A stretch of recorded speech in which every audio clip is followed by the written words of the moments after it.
It's the news that no one in the Northern Rivers wants to hear. More heavy rain is forecast for areas already saturated and devastated by flooding. Bronwyn Herbert is in Lismore tonight. Bronwyn, when is the wet weather forecast to hit the region? Oh, Juanita, the Bureau is predicting this intense weather event to hit northeastern New South Wales tomorrow afternoon and then slowly shift south overnight and into Tuesday.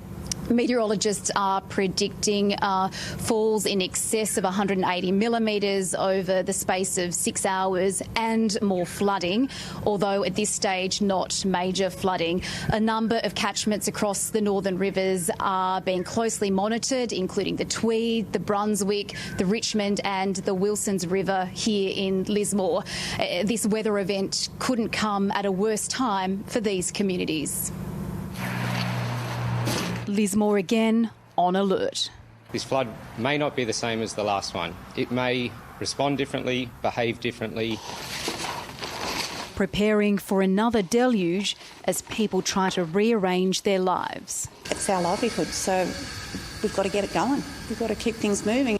Sue Cramp is trying not to let the forecast dampen her reopening. I'm just praying that surely it's not going to happen. This system is different from last month's. It's still one that has the potential to produce riverine flooding, flash flooding, landslips and some uprooting of trees. The Hunter, Sydney and the Illawarra are also being warned. The weather system is being monitored and looking at perhaps moving south later in the week, and with those strong winds forecast as well for later in the week, those risks of tree falls, limbs and the like as well, it's important that communities do prepare.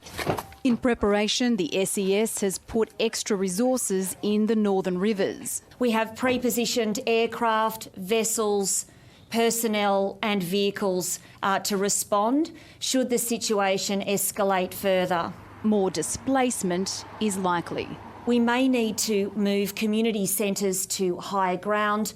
We may need to move our motorhomes that have already been positioned and have people in them through that recovery process. We may need to move them to higher ground as well. Authorities say this levee is structurally sound, despite the facade being obliterated by the force of floodwaters 4 weeks ago.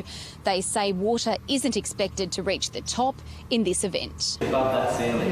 Before the next storm, Labor today hit the town with its recovery plan.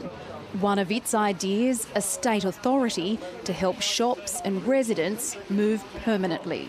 Central authority that can, in a comprehensive way, look at relocation, not forced relocation, but voluntary relocation, in line with what happened in Grantham, in Brisbane, after those devastating Brisbane floods about a decade ago.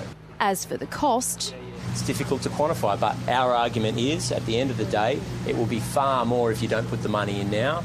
What we're seeing here is, from the Labor Party, is just 4 weeks of lazy policy being put on the run. We've got dollars out the door supporting communities where they need it right now. Those communities beg to differ. We're not getting any immediate help from either the Commonwealth or the state government.